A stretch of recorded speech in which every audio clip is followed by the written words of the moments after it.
అందరికీ నమస్కారం అండి. ముందుగా మన యూట్యూబ్ ఛానల్‌కు స్వాగతం. మనం ఈ వీడియోలో తిరుప్పావైలో ఉన్న 9వ పాసురం మరియు పాసురం యొక్క భావార్థం గురించి తెలుసుకుందాం. ముందుగా 9వ పాసురం. తూమని మాడత్తు చుట్rum విలక్కెరియ తూపం కమల துயிலனை மேல் கண்வளரும் மாமன் மகளே மணிக்கதவம் தாழ்த்திரவாய் மாமிர் அவளை எழுப்பிரோ உன் மகள்தான் உமையோ அன்றிச் செவிடோ அனந்தலோ ஏம பெருந்தையில் மந்திரப்பட்டாலோ மாமயன் மாதவன் வைகுந்தன் என்றென்று నామం పులవం నవినరేలోరెంబవాయ్. ఈ పాసురం యొక్క భావార్థం: ఈ పాసురంలో గోపికలు ఇంకా నిద్రపోతున్న గోపిక ఇంటి ముందు నిలబడి ఇలా అంటున్నారు. రత్నాలతో నిర్మించిన గొప్ప భవనంలో చుట్టూ దీపాలు వెలుగుతున్నాయి. దూపాల సువాసన అంతటా వ్యాపిస్తుంది. ఓ మేనత్త కూతురా, మెత్తని మంచంపై నిద్రపోతున్నావా? మణిమయ ద్వారపు తలుపు తీయమ్మా. ఓ మేనత్త, నీవైనా ఆమెను లేపవా ఏమిటి? నీ కూతురు మూగదా, చెవిటిదా?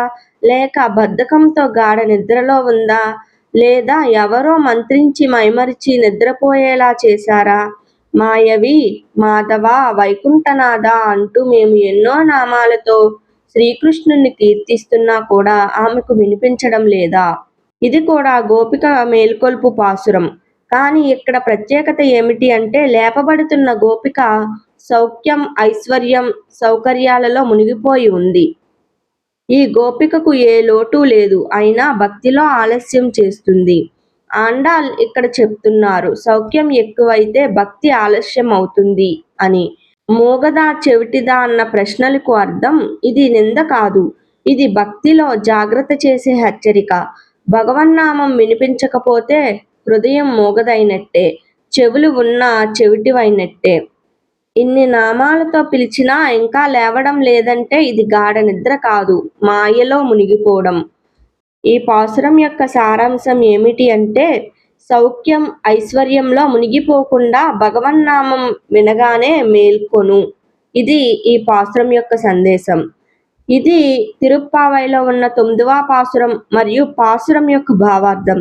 తరువాత వీడియోలో మనం 10వ పాసురం మరియు పాసురం యొక్క భావార్థం గురించి తెలుసుకుందాం. ధన్యవాదములు.